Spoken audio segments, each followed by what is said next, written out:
ዛሬ ስለ ለውጥ ልናወራ ነው። ለውጥ ሲባል በአስተሳሰብ እንዲሁም ደግሞ በገንዘብ ሁኔታ ራሳችንን እንዴት አድርገን ነው ማሳደግ ያለብን የሚለውን ቶፒክ ልናወራ። እዚህ ጋር ስንመጣ ደግሞ ኢንፎርሜሽን ገንዘብ ልናገኝ ከሚረዱ ነገሮች ውስጥ አንዱ ነው። በዛሬው ቪዲዮም እኔ ራሴ ፐርሰናሊ ከ10 ሺህ ብር ወደ 100 ሺህ ብር ትራንስፎርም ያደረጉኝን መጽሐፎች ከዚህ በተጨማሪ ደግሞ ከ100 ሺህ ብር ሚሊየንስ ጀነሬት ወደሚያደርግ ሰው የቀየሩኝን አጫጭር የሆኑ መጽሐፎች ሰመራይዝድ የሆነ ለእኔ እንዴት እንደጠቀሙኝ ሼር አደርጋችኋለሁ ማለት ነው። እነዚህ መጽሐፎች በጣም ሾርት ናቸው። 100 ፔጅ አካባቢ በአቬሬጅ ነው። ቁጭ ብላችሁ በጥቂት ሰዓታት ልጨርሷቸው የምችሏቸው እኛን ልክ እንደ መስተዋት እያሳዩን ግን የሚያስደነግጥ የሆኑ መረጃዎችን የገንዘብ፣ የህይወት፣ የአስተሳሰብ አካሄዳችን ትራንስፎርም የሚያደርጉልን መጽሐፎች ናቸው ማለት ነው። ከመጽሐፎች ውስጥ ሁለቱ አስተሳሰባችን ላይ ሰርተን እንዴት አድርገን ገንዘብ ማግኘት እንደምንችል፣ አንዱ ደግሞ ፕራክቲካሊ ገንዘብን እንዴት አድርገን ማባዛት ማስፋት እንዲሁም የተሻለ ነገር ማግኘት እንደምንችል የሚያወራ መጽሐፍ ነው ማለት ነው። እነዚህ መጽሐፎች አጠር ባለ ቪዲዮ ሼር አደርግላችኋለሁ። እነዚህ መጽሐፎች አንዳንድ ነገሮችን ወስዳችሁ ህይወታችሁን ኮምፕሊትሊ ትራንስፎርም ለማድረግ ራሳችሁን አዘጋጁ። ወደ የመጀመሪያው በጣም ላይፍ ቼንጂንግ የሆነው አጠር ያለው መጽሐፍ Who Moved My Cheese ይባላል። ይህ መጽሐፍ ሲምፕሊ ቀላል አድርገን ካስቀመጥነው ምንድነው የሚያወራው? ምንድነው ስለ ለውጥ ነው። ለውጥ ሲባል እንግዲህ ህይወት ላይ በጣም ብዙ ነገሮች ሀፕን እያደረጉ ነው። አሁን ባለንበት ሲቹዌሽን እንኳን ቴክኖሎጂ በጣም አድቫንስ እያደረገ ነው። ኤአይ የሄደበት ያለው ፍጥነት ያስደነግጣል። የሶሻል ሚዲያውን ፓወር እያያችሁት ነው። ግን ብዙዎቻችን ለውጥን አዳፕት እያደረግን አይደለም። ማለት በቃ ጀስት የሆነ ኖርማል የሆነ ላይፍ ነው እየኖርን ያለ ነው። በዲግሪ የምንተማመን ሰዎች አለን ስቲል፣ በማስተርስ የምንተማመን ሰዎች አለን ስቲል። እና ይህ መጽሐፍ ሲምፕሊ እንደዚህ አይነት ሰዎችን የሆነ የሚነካ ነው እና ብዙዎቻችን ይመለከተናል። ማለት ለውጥ ሲባል ምንድነው ግዴታ የሆነ ቦታ ላይ ስታክ ያደረገ ሰው ብቻ ማለት አይደለም። ምቾት ቀጠና ውስጥ እየኖረበት ያለ ህይወት ውስጥም ስታክ ያደረገን ሰው ይመለከታል። እና ይህ መጽሐፍ ሲምፕሊ ከስሙ እንኳን እንደምንረዳው Who Moved My Cheese ነው። ቺዝ ማለት እንግዲህ አይብ ነው። አይ ቲንክ ወደ አማርኛው በምንመጣበት ሰዓት በአማርኛም በጣም ብዙ ኦዲዮ ቡኮች አሉ። አይቤን ማን በላው የሚል ቀለል ያለች በጣም ያጭር ደቂቃ ኦዲዮ ቡኮች አሉ። እሱንም አዳምጣችሁ የሆነ ፖይንቱን መረዳት ትችላላችሁ። ግን ቺዝ የሚለውን ፖይንት ስንወስድ ምንድነው ህይወታችን ላይ የሆነ ማሳካት የምንፈልገው ነገር አለ አይደለ? ማድረግ የምንፈልገው ነገር አለ አይደለ? ግን ብዙዎቻችን በቃ የሆነ ነገር ላይ ስታክ አድርገናል። የሆነ ነገር መቀየር እንዳለብን እያወቅን ያንን ነገር ለመቀየር ራሳችን ሬዲ እያደረግን አይደለም።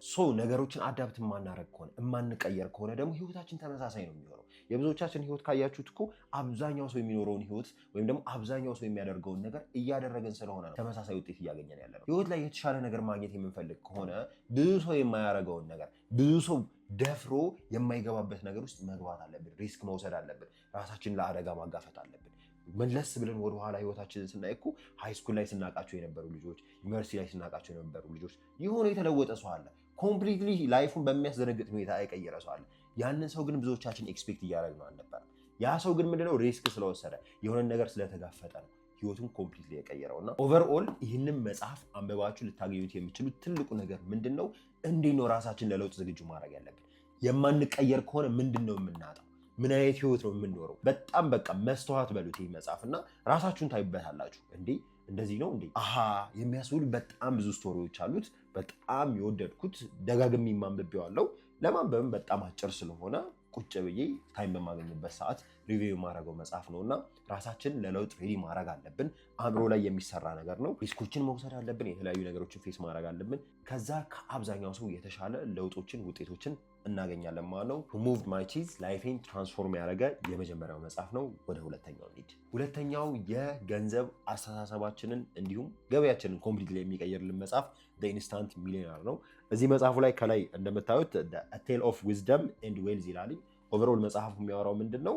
ስለ ሀብት ጥበብ የሚተርክ መጽሐፍ ነው እና በጣም አጭር መጽሐፍ ናት። ኦልሞስት አይ ቲንክ ወደ 125 ፔጅ አካባቢ የሚሆን መጽሐፍ ነው እና ሲምፕሊ ይህ መጽሐፍ የሚያወራው ምንድነው መሰላችሁ?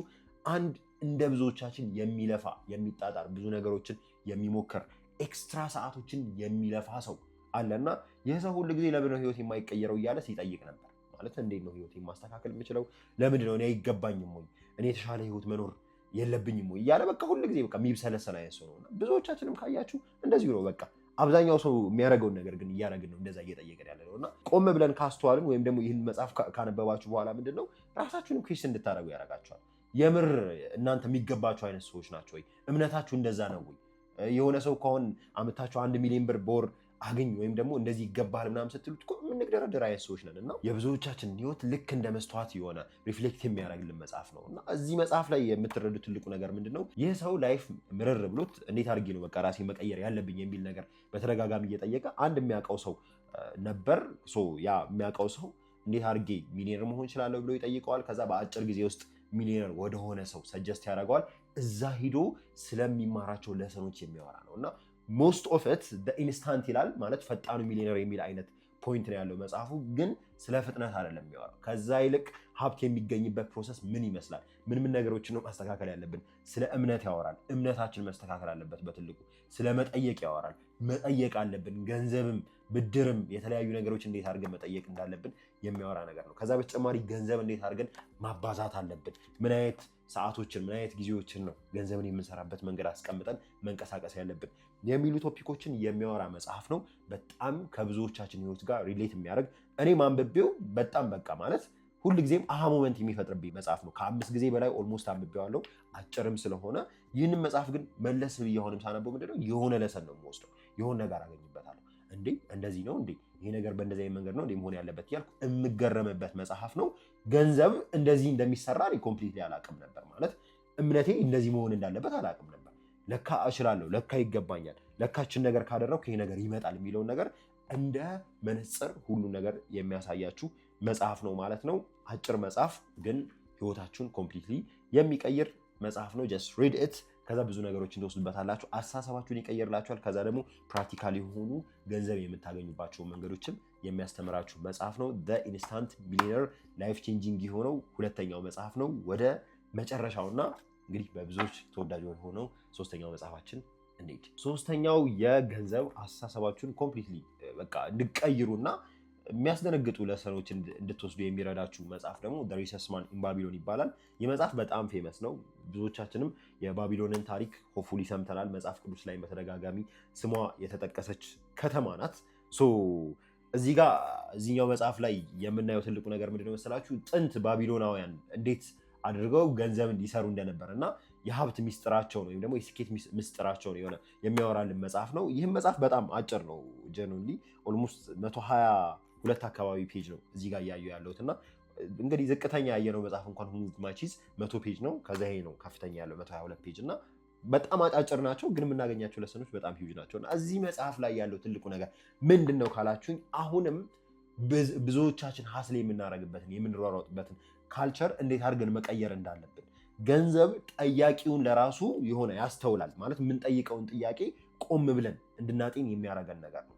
ለምን የሚለውን ነገር ማለት ለምንድን ነው ያልተመረጥኩት፣ ለምንድን ነው ስኬታማ ያልሆንኩት የሚለውን ነገር ትተን እንዴት አድርጌ ነው ስኬታማ መሆን የምችለው፣ ትልልቅ ነገሮችን መስራት የምችለው የሚለውን ማይንድ ሴት እንድትይዙና ፕራክቲካል የሆኑ ደግሞ ገንዘብ የሚሰሩባቸው ለሰኖች የሚያስተምራችሁ ነው። መጽሐፉ ኦቨርኦል የሚያወራው ምንድን ነው? አንድ ባቢሎን ውስጥ የሚኖር ሰው ነበር እና ሲጀምር አካባቢ በጣም ሀስል ያደርግ ነበር። የቀን ስራዎችን እየሰራ ዘው ባቢሎን ውስጥ እንዲህ ለሀብታም ለዌልዚ ለሆኑ ሰዎች የተለያዩ ነገሮችን እየሰራ የሚኖር ሰው ነበር እና አንድ የሚያውቀው ሰው ነበር፣ ላይፉን ኮምፕሊት የቀየረ አንድ አርካድ የሚባል ሰው ነበር እና ይህ ሰው ያውቀዋል። አብረው እንግዲህ ተምረዋል በሉት፣ አብረው ብዙ ነገር አሳልፈዋል። አብሮ አደጎች ነገሮች ናቸው እና ግን የሆነ ጊዜ ላይ ይህ ሰውዬ ላይፉ እንደዚህ ምንድነው ቀይር ብሏል። በአንዴ በቃ ወደ ላይ እንትን ብሏል እና ብዙዎቻችን ምንድነው ምን ገጥሞት ነው አይነት ነገር ነው የምንለው አይደለ እንዴ? ምን አገኘ ደግሞ ቤተሰቡ አገዙት እንዴ? መንግስት እንትን አለው እንዴ? ሎተሪ ወጣለት እንዴ? እንደዛ ነው ማለት ሰርቶ ነው አይደለም የሚለውን ነገር አንጠይቅም። እና ሁሉ ጊዜ ይብሰለሰል ነበር ይህ ሰውዬ። እንዴት አድርጎ ነው ከኛ ተለይቶ?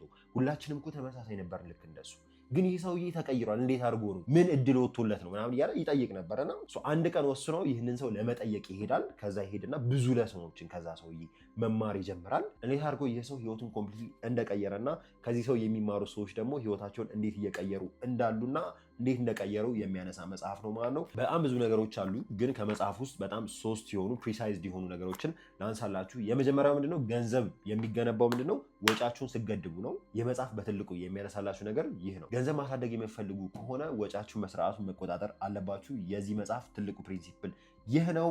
አላስፈላጊ ወጪዎች፣ ለምሳሌ እንግዲህ በባስ መሄድ ያለባችሁ በራይድ የምትሄዱ ሰዎች ልትኖሩ ይችላላችሁ። መደበኛ የሆነ ምግብ መመገብ ያለባችሁ እንግዲህ ፋንሲ የሆኑ ሬስቶራንቶች ውስጥ እየገባችሁ አላስፈላጊ ምግቦችን የምታወጡ ፋንሲ የሆነ ቤት ውስጥ የምትኖሩ ሰዎች ትኖራላችሁ።